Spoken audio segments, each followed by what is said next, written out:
Ce qui suit est la transcription d'un échange entre Mathias de Stefano, désigné ici comme moi, et son soi supérieur, désigné comme je suis. Dans cette capsule, la voix féminine incarnera le moi, tandis que la voix masculine représentera le je suis. Cette conversation intitulée Je suis le pouvoir a été réalisée le 5 août 2020. Aujourd'hui, je me demandais ce qu'est le pouvoir. Et êtes-vous parvenu à une conclusion? Eh bien, pouvoir est le nom du verbe pouvoir faire quelque chose. Cela signifie qu'avoir du pouvoir, c'est précisément posséder la capacité du je peux, de reconnaître en soi la capacité de faire les choses par soi-même. Pourtant, sur Terre, dans la société, il n'en est pas de même. Le pouvoir dans les sociétés est interprété comme étant au-dessus des autres, avoir du pouvoir sur les autres. Oui, plus que tout, cela a une connotation négative qui parle plus de contrôle que de capacité à faire quelque chose en soi. Les humains sont les seuls animaux qui sont conscients de leurs dons, de leurs capacités. Ils ont donc pu manipuler des outils qui, pour d'autres animaux, constituent simplement une action aléatoire ou réactionnaire. Cela signifiait qu'à partir de cette grande découverte de ce dont ils étaient capables, ils avaient pris le contrôle de leur potentiel et donc de leurs outils. Alors maintenant, ils pouvaient tout faire, utilisant un bâton, une pierre, un mortier, une charrue, un marteau et des clous, utilisant la chimie, l'écriture, l'architecture, la musique, l'art, la science et la technologie. Les outils sont devenus d'année en année plus complexes. L'humain a vu qu'il pouvait construire de nouvelles réalités, parce qu'ils en avaient le potentiel et le pouvoir sur l'outil. Mais plus la population augmentait, plus les outils ne suffisaient plus, et un seul humain ne pouvait pas faire tout le travail. Pour cette raison, l'un de ces sages a commencé à enseigner aux autres comment utiliser les outils, partager les connaissances et transmettre le pouvoir. Mais plus le nombre de personnes est grand, plus il y a de mains, plus il y a de potentiel et donc plus grande est la capacité de création. Ainsi, les plus âgés considéraient les autres humains comme des outils. En tant qu'ouvriers, guerriers, sujets, esclaves et employés. Ainsi, les gens sont devenus des outils avec lesquels vous pouviez faire des choses et par conséquent sur lesquels vous aviez du pouvoir.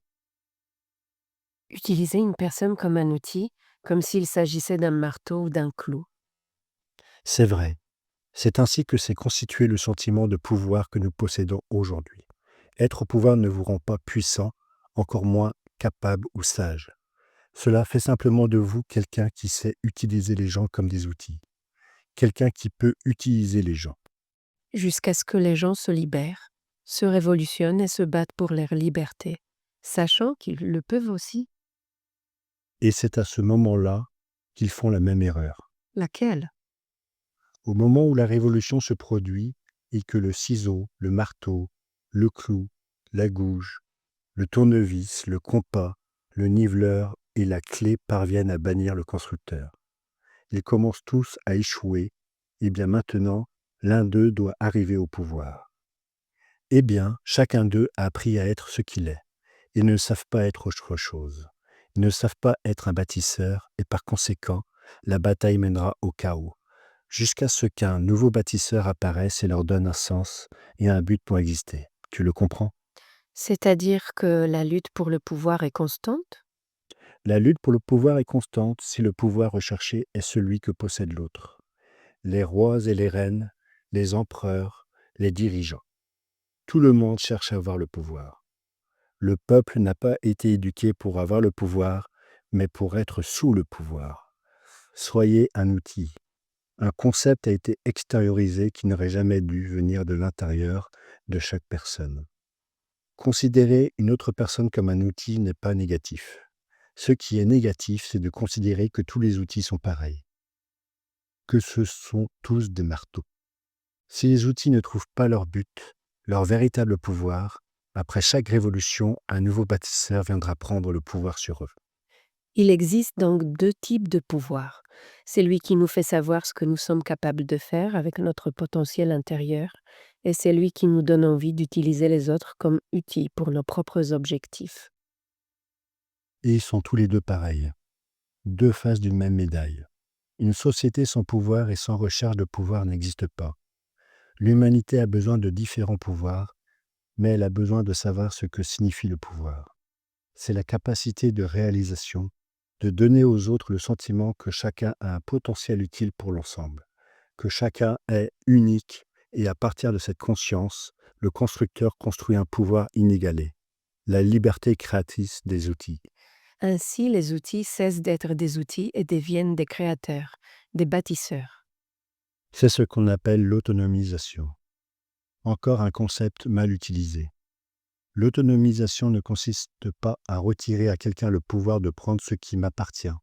Cela éveille ma capacité à collaborer avec l'équilibre des autres, sans avoir besoin d'être utilisé ou d'utiliser qui que ce soit. Le pouvoir réel se construit lorsque l'être montre aux autres qu'il est capable d'éveiller les siens. Quelque chose que vous appelez leadership. Et pourquoi un leadership serait-il nécessaire? Parce que vous êtes des mammifères, simples. Dès votre naissance, vous êtes subordonné à la mère et au père comme exemple.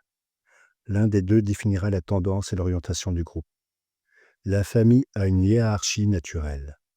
Elle peut être n'importe qui, mais c'est le cas, quelque chose qui n'existe pas chez les reptiles, les oiseaux et d'autres règnes.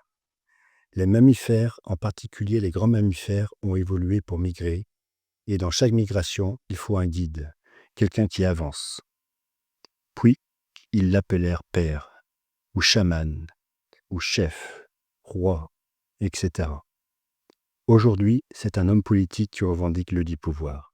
C'est naturel et ce n'est pas mal. Mais le pouvoir hiérarchique nous fait du mal. Alors pourquoi ne l'avez-vous pas changé au cours des 20 000 dernières années? Parce qu'un nouveau pouvoir surgit toujours, ou un empire ou une dictature, ou tout autre système qui subjugue à nouveau. Pour qu'un pouvoir prenne effet, beaucoup doivent abandonner ce pouvoir. Autrement dit, si un système de contrôle apparaît dans le monde, c'est parce que sa population ne sait pas utiliser son propre pouvoir. Les deux facteurs s'additionnent, l'irresponsabilité ou l'incapacité d'éveiller son propre pouvoir, et la nature mammifère qui coule dans votre sang et qui a besoin de quelqu'un pour vous suivre. En d'autres termes, il n'y a pas deux choses distinctes telles que ceux qui sont dans le peuple et ceux qui sont au pouvoir. Vous êtes tous humains, des humains dotés d'une irresponsabilité habilitante. Comment ce cycle est-il résolu? Éduquez les humains pour éveiller leur pouvoir intérieur. Leur rappeler de quoi chacun d'eux est capable. L'éducation que vous avez ne vous donne que des outils pour devenir de nouveaux outils.